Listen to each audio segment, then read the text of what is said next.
Mainit na sinalubong ng mga taga-suporta si Atisa Manalo sa airport kasunod ng pag-uwi nito sa bansa. In fact, marami ang proud na sinaksihan ng kanyang pag-uwi rito dahil sa pag-represent nito sa Pilipinas bilang third runner-up sa Miss Universe 2025. Yes, nandito na nga ang pambansang Monieka Yes. na si Atisa Manalo at talagang nakita ko, BFF, kung gaano kainit talaga ang pagtanggap sa kanya nitong pag-uwi niya sa airport. At may mga nag-aaway pa, ha? Kasi gusto talaga makalapit sa beauty ng ating third runner-up sa Miss So, Universe. nandun ka pala, BFF. Nakita ko sa video. Akala ko, kasi yung parang the way na nagsasalta ka, parang andun ka. Wala Pero yun naman ang ako maganda. sinabi na di ba? Na nandun ako, nakita ko. Oo, nakita. Pero ibig sabihin talaga, ang mga Pilipinas, ang mga Pilipinas, ang mga Pinoy kagaya ko, still, proud ako na naging third runner-up si Atisa. Although maraming kontrobersya na sinasabi na hindi siya dapat third runner-up o first runner-up.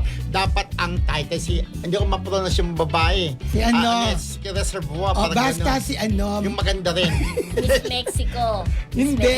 Yung dapat Si ano? title daw Si Cote d'Ivoire ba Cote yun? d'Ivoire, Cote ganun, d'Ivoire. Si whatever. Miss Cote d'Ivoire. Oo, Oo, diba? mga ganon. Parang reservoir, di ba? Na, yun nga, ako proud ako na, kasi sa mahigit 120 to be exact, na delegates mula sa iba't ibang bansa, third runner-up siya. So, nakaka-proud na rin talaga. Kaya lang, parang may balita ko, ikaw nga, Bepe. Na ano, Kaya mo balita? sagutin to, Ano ha? yan? Parang si Atisa, Oh. parang merong award na parang ayaw niya. Parang may ganun eh. Parang Ano ba diniscuss yun? na natin, Mildred, Kahapon, no? yes. Oo. Ayun, di ba? Yung Miss Universe Asia.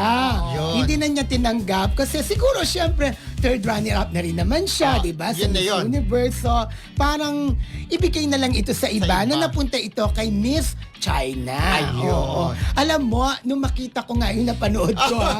Baka sabi mo, nandun na naman ako.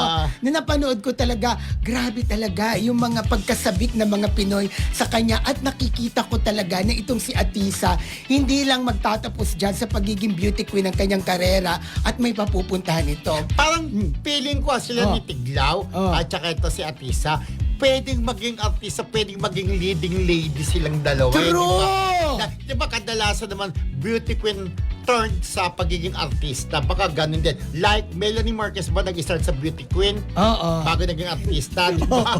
Ang dami, di ba? Sherlyn Gonzalez. Sherlyn Gonzalez, beauty Oh. queen third. Hindi. Ano? Artista na muna yata si Shirley. Ay, oo. Code talaga? Hindi, sumasali din siya dati. Dayanara Torres. Hindi. Oo.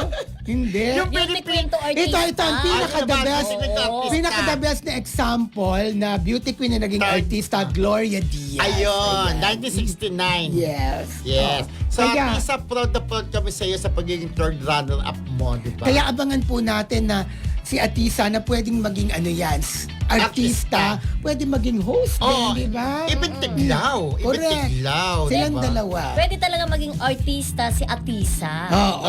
Artista.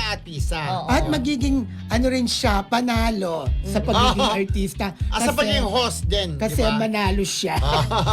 At syempre, Okay. connect natin sa'yo. Pwede connect sa'yo, alam mo na, di ba? Oo, alam ko na Ayan. rin yun.